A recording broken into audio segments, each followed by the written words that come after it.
എല്ലാവരെയും എൻ്റെ ഒരു കുഞ്ഞു വീഡിയോയിലേക്ക് ഞാൻ സ്വാഗതം ചെയ്യുകയാണ്. ഇന്നത്തെ വീഡിയോയിൽ കാണിക്കുന്നത് ക്യാപ്സിക്കം കൊണ്ടുണ്ടാക്കിയ ഒരു കിടിലൻ റെസിപ്പിയാണ്. ഇത് ചപ്പാത്തി, പൂരി അതുപോലെ ചോറിനൊപ്പം കഴിക്കാൻ പറ്റാവുന്ന നല്ലൊരു കറിയാണ്. അപ്പോൾ ഇതെങ്ങനെയാണ് ഉണ്ടാക്കുന്നതെന്ന് അറിയണ്ടേ? എന്നാൽ പിന്നെ നമുക്ക് വീഡിയോ കാണാം. ഈ കറി ഉണ്ടാക്കുന്നതിനായിട്ട് കഴുകി വൃത്തിയാക്കിയ അധികം വലിപ്പമില്ലാത്ത 3 ക്യാപ്സിക്കം എടുത്തു വെച്ചിട്ടുണ്ട്. ഇത് ഉള്ളിലുള്ള സീഡ്സൊക്കെ റിമൂവ് ചെയ്ത് കട്ടി കുറച്ച് നീളത്തിൽ അരിയണം. ദാ ഇവിടെ എങ്ങനെയാണോ കാണിച്ചിരിക്കുന്നത് ഇതുപോലെയാണ് കട്ട് ചെയ്യേണ്ടത്. ഇതിവിടെ ഇരിക്കട്ടെ. ഇനി അടുത്തരിയേണ്ടത് സവാളയാണ്. ഞാനിവിടെ ഒരു വലിയ സവാളയും പിന്നെ ഒരു പകുതി സവാളയും എടുത്തിട്ടുണ്ട്. ഇതും നീളത്തിൽ കട്ടി കുറഞ്ഞ് അരിഞ്ഞെടുക്കണം. ഇനി വലിയൊരു തക്കാളി എടുത്തിട്ടുണ്ട്. ഇത് മിക്സർ ജാറിൽ അടിച്ച് ടൊമാറ്റോ പ്യൂരി തയ്യാറാക്കി വെക്കണം. ഇനി വേണ്ടത് അധികം പുളിയില്ലാത്ത തൈര് നന്നായിട്ട് ഉടച്ചെടുക്കണം. ഇത് ഏകദേശം 250 ഗ്രാമോളം വരും. ഇനി വലിയൊരു ബൗളെടുത്ത് അരിഞ്ഞു വെച്ച ക്യാപ്സിക്കവും സവാളയും അതിലേക്ക് തട്ടിക്കൊടുക്കണം.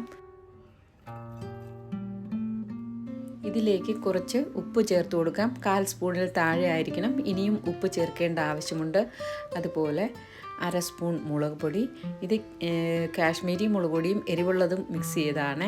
അതുപോലെ 1/4 സ്പൂൺ മഞ്ഞൾപ്പൊടിയും ചേർത്ത് കൊടുത്ത് കൈവച്ച് നന്നായിട്ട് മിക്സ് ചെയ്ത് കൊടുക്കണം. മിക്സ് ചെയ്യുമ്പോൾ അധികം ബലം കൊടുക്കാതെ വേണം മിക്സ് ചെയ്യാൻ, ഇല്ലെങ്കിൽ ഇത് പൊട്ടിപ്പോകും. ഇങ്ങനെ ഉപ്പും മുളകും മഞ്ഞൾപ്പൊടിയൊക്കെ ഇട്ട് മിക്സ് ചെയ്ത് വെച്ചാൽ കറി ഉണ്ടാക്കുമ്പോൾ ക്യാപ്സിക്കത്തിൻ്റെ പച്ചക്കളർ പോവാതിരിക്കും. അപ്പോൾ മിക്സാക്കി കിട്ടിയിട്ടുണ്ട്. ഇതിവിടെ ഇരിക്കട്ടെ. ഇനി കറി ഉണ്ടാക്കാം. ഇതിലേക്കായിട്ടൊരു മൺചട്ടിയാണ് എടുത്തത്. 2 ടേബിൾ സ്പൂൺ കുക്കിംഗ് ഓയിൽ ഒഴിച്ചു കൊടുത്തിട്ടുണ്ട്. ഇതിലേക്ക് 1/2 സ്പൂൺ കടുകും അതുപോലെ 1/2 സ്പൂൺ പെരിഞ്ചീരകം, 1/2 സ്പൂൺ വെളുത്ത എള്ള്, ഇതില്ലെങ്കിൽ കറുത്ത എള്ളായാലും മതി. ഒന്ന് വഴറ്റി കൊടുത്തതിന് ശേഷം ഇതിലേക്ക് 2-3 പച്ചമുളകിൻ്റെ കഷ്ണങ്ങളും ഇട്ടുകൊടുത്ത് ഒന്ന് നന്നായിട്ടൊന്ന് ഇളക്കണം. ഇല്ലെങ്കിൽ എണ്ണയിൽ കിടന്ന് ചൂടാകുമ്പോൾ ഇതൊന്ന് പൊട്ടിത്തെറിക്കാൻ സാധ്യതയുണ്ട്. ഇനി ഇതിലേക്ക് 1/2 സ്പൂൺ മുളക് പൊടി ചേർത്ത് കൊടുക്കാം. ഇത് കാശ്മീരി മുളക് പൊടിയും എരിവ് മുളക് പൊടിയും മിക്സ് ചെയ്തതാണ്.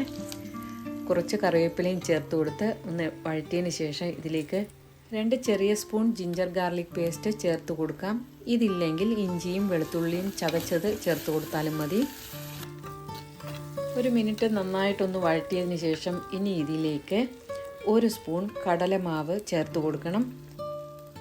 ഇടയ്ക്ക് ഒരു കാര്യം ഓർമ്മിപ്പിക്കുകയാണ്. വീഡിയോ ഇഷ്ടപ്പെടുന്നവർ ഒന്ന് ലൈക്ക് ചെയ്യാൻ മറക്കരുതേ. അതുപോലെ ഹൈപ്പ് ചെയ്യാനും പിന്നെ വീഡിയോ പ്രിയപ്പെട്ടവർക്ക് ഷെയർ ചെയ്യാനും മറന്നു പോകരുതേ.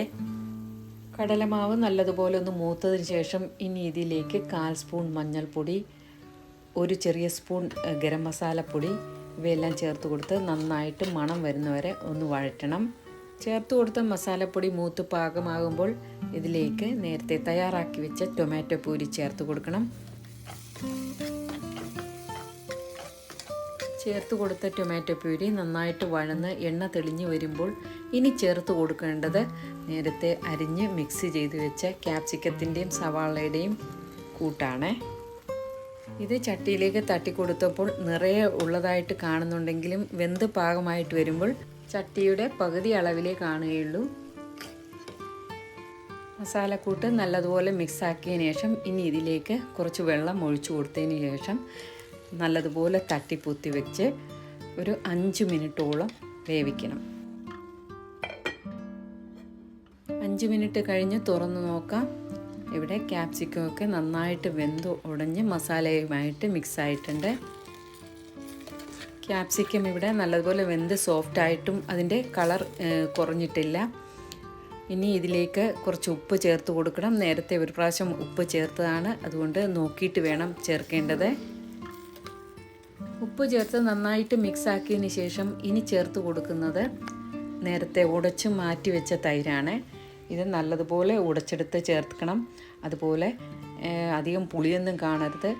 ഏകദേശം 250 ഗ്രാമോളം തൈരാണ് ഇതിനു വേണ്ടി ചേർത്തിരിക്കുന്നത്. ഇതിനി നല്ലതുപോലെ ഒന്ന് തിളപ്പിച്ചെടുക്കേണ്ടതായിട്ടുണ്ട്. കടലമാവ് ചേർത്തുകൊണ്ട് തൈര് പിരിഞ്ഞു പോകില്ല. മീഡിയം ഫ്ലെയിമിലാക്കിയതിന് ശേഷം ഒരു 2-3 മിനിറ്റ് ഇതൊന്ന് അടച്ചൊന്ന് വേവിക്കണം. അപ്പോൾ ഇവിടെ 3 മിനിറ്റ് കഴിഞ്ഞ് നോക്കിയപ്പോഴത്തേക്കും ഇതിൽ മുകളിൽ എണ്ണയൊക്കെ തെളിഞ്ഞു വന്നിട്ടുണ്ട്. ഇതാണ് പാകം. ഇനി ഫ്ലെയിം ഓഫ് ചെയ്ത് കൊടുക്കണം. ഓഫ് ചെയ്തതിന് ശേഷം ഇതിലേക്ക് നല്ല ഫ്രഷായ മല്ലിയില ചെറുതായിട്ട് അരിഞ്ഞതും ചേർത്ത് കൊടുത്ത് ഒന്ന് ഇളക്കി യോജിപ്പിച്ച് കൊടുക്കണം.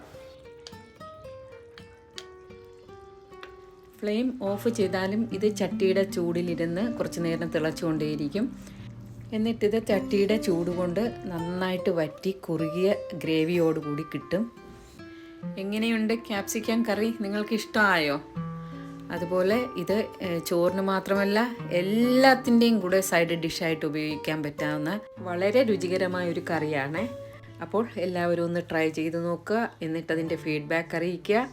ഇഷ്ടപ്പെട്ടവർ വീഡിയോ ലൈക്ക് ചെയ്യുക, ഹൈപ്പ് ചെയ്യുക, ഷെയർ ചെയ്യുക. അപ്പോൾ ഇനിയൊരു പുതിയ വീഡിയോ വരുന്നവരെ എല്ലാവരോടും സ്നേഹത്തോടെ ബൈ.